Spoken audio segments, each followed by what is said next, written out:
नमस्ते, मैं हूँ तत्परा अहोरात्रा। आपके साथ आज एक बहुत सुंदर विषय बांटने जा रही हूँ। इस चित्र को गौर से देखिए। प्रश्न चिन्ह बने इस आकृति में हमें 7 बिंदु नजर आते हैं।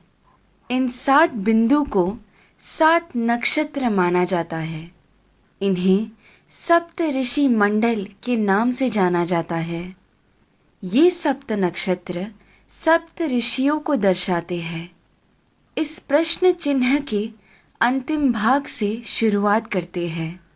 यहाँ से पहले बिंदु को मरीचि ऋषि के नाम से जानते हैं।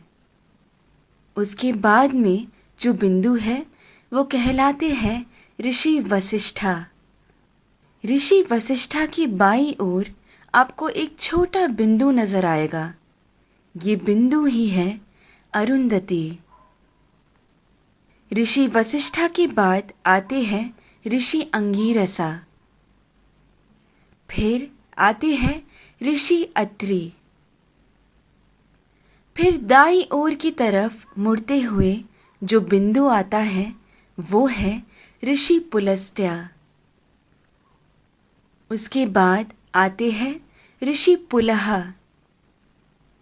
और फिर ऋषि क्रतु। ऋषि पुलह और क्रतु के अंतर को 5 गुना मिलाकर नीचे की तरफ आएंगे तो वहां बसे हैं ध्रुव नक्षत्र। सदा उत्तर में रहने की वजह से उसे ध्रुव नक्षत्र कहा जाता है। इंग्लिश में हम इसे नॉर्थ स्टार के नाम से जानते हैं।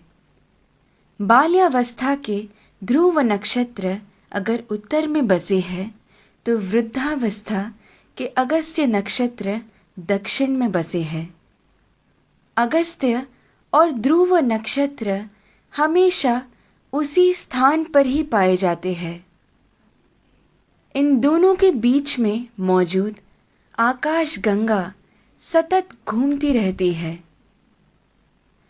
इस कारण से हमारी धरती अक्ष के ऊपर घूमकर घूमती रहती है।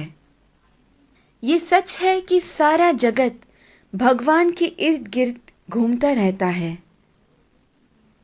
लेकिन वो हमें कभी नजर नहीं आ सकता। भूमि के अनेक कालों में से उसे 4 काल में छांटते हैं।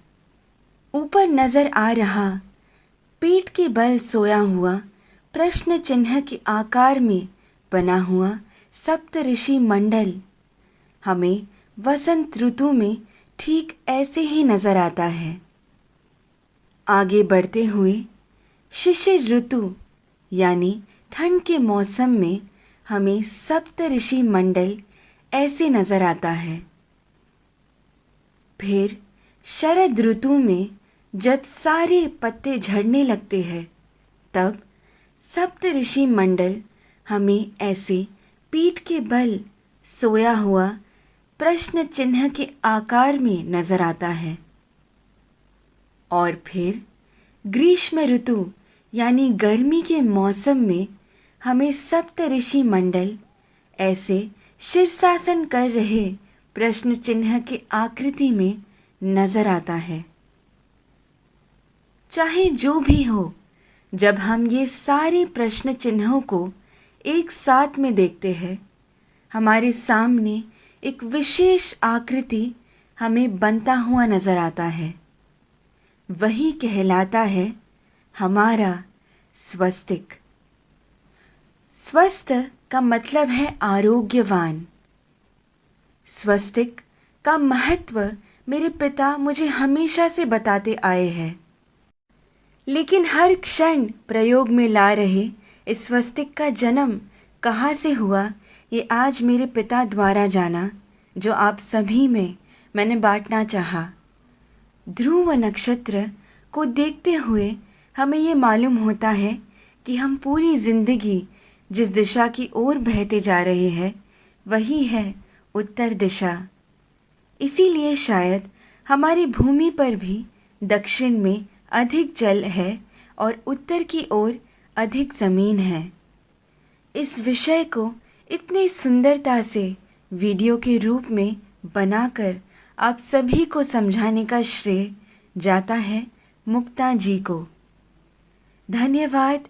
तत्परा अहोरात्र।